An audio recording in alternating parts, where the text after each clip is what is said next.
Hey there, welcome back to High Infidelity, the best channel for cheating stories. Like and subscribe to channel for more spicy stories. Now, let's get into today's story video. My 28 male, wife, 29 female, slept with my best friend's brother a couple months ago, and I just found out. Please be advised that this will be a lengthy article. So I've been married to my wife for a little more than a decade.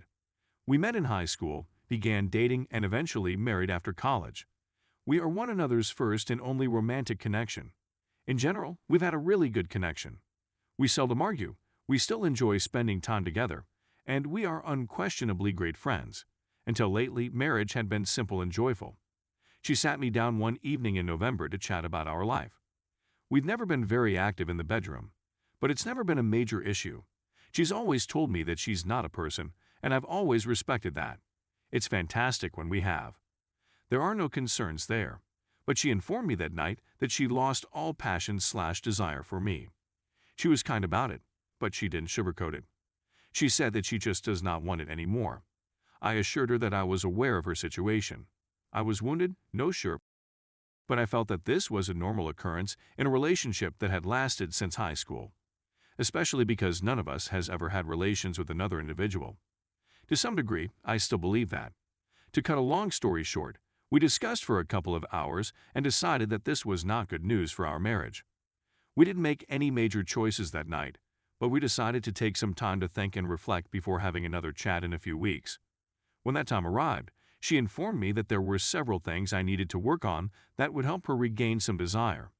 It all came down to the fact that I wasn't making her a priority enough, and I hadn't made her feel beautiful, unique, or appealing in a long time, and she was correct.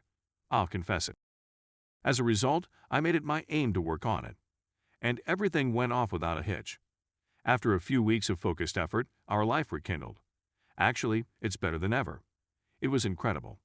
Hooray for forthrightness and self-improvement exclamation then, 2 nights ago, I discovered a slew of text messages that I wasn't meant to view. It was my wife's birthday, and we'd got a little tipsy with some friends. She eventually went to bed, and I remained up a little later. When I went to bed, I discovered that my phone had died and that my charger was in another room. I assumed I'd borrow her phone to set my AM alarm since I was too drunk and lazy to go fetch it. I grabbed it, saw that she had received a text from my best friend's brother, who lives a few hours away, and was at a loss for words. We last saw him at my best friend's wedding about 8 months ago, and I remember my wife mentioning that she always thought he was pretty, which wasn't a huge thing at the time. We're always honest about that type of stuff, but I had no clue they texted each other. I assumed it was a happy birthday SMS, but I wasn't certain. I debated whether or not to open it for a few moments. I've never been a snoop, and I'm not fond of the thought of reading her messages, but this seemed strange. Maybe it was the wine, but I had the feeling things wasn't quite right. As a result, I opened it. It was a happy birthday message. To save this narrative from growing much longer, I'll simply say that I discovered a 2-month-old exchange of SMS and photos. The language and images were of an adult nature and rather graphic. I deduced that they met and up in December, when she was in his town visiting an old buddy. They didn't seem to have since then, but they were on a regular basis. I contemplated if I was dreaming for nearly 5 minutes before concluding that I was awake. Enter a new level of agony and nausea that I've never felt before. With my judgment impaired by bourbon, I decided to rouse her up and confront her. She began by denying everything, but she was still extremely inebriated, half sleeping, and not making much sense. When she awoke a little more, she acknowledged to everything, confirmed what I had deduced from the writings. Then she spent some time criticizing me, claiming that my previously acknowledged lack of marital priorities had drove her away. Throughout the chat, I was a screaming jerk, calling her I'm genuinely sorry of my actions that night. But if you've never unintentionally discovered your high school sweetheart turned clear wife's adultery, it stinks. We chatted again yesterday, when we were both sober. It was still a bad talk, but it was a little more polite.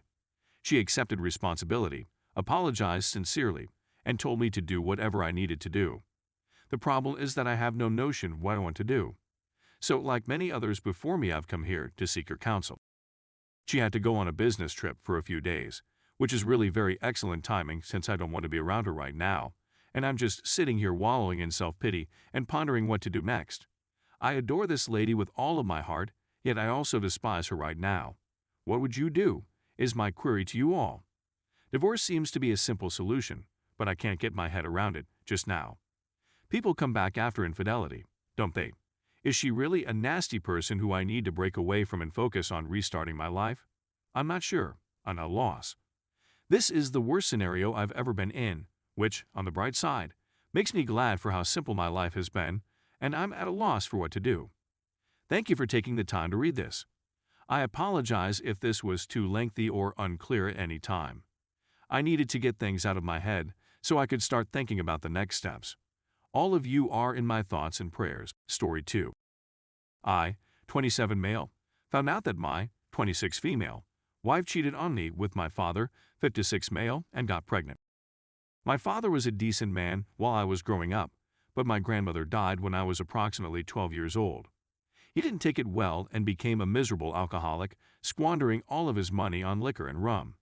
He was dismissed from his job because he would seldom show up for work, and my mother became so fed up with him that she offered him a month to clean up his act or he would be fired. He didn't, and my mother evicted him. I always felt awful for him since he had lost his mother, career and family for him, and I tried phoning him, but he never answered. He hadn't been in my life for 14 years, and I attempted to contact him, but he had probably changed his phone number, so we never met. Fast forward to approximately February of this year, when I get a phone call from an unknown number. It turns out to be my father, and he wants to go to a park and simply chat to me. I agree, and the following day we had a lengthy discussion about everything we'd done over the previous 14 years. I gained some closure, and I remembered how I felt about him before his mother died. He lived in another country and put his life in order so that when he returned, my mother and I wouldn't be so hostile to him. I'm not sure he needed 14 years, but I digress.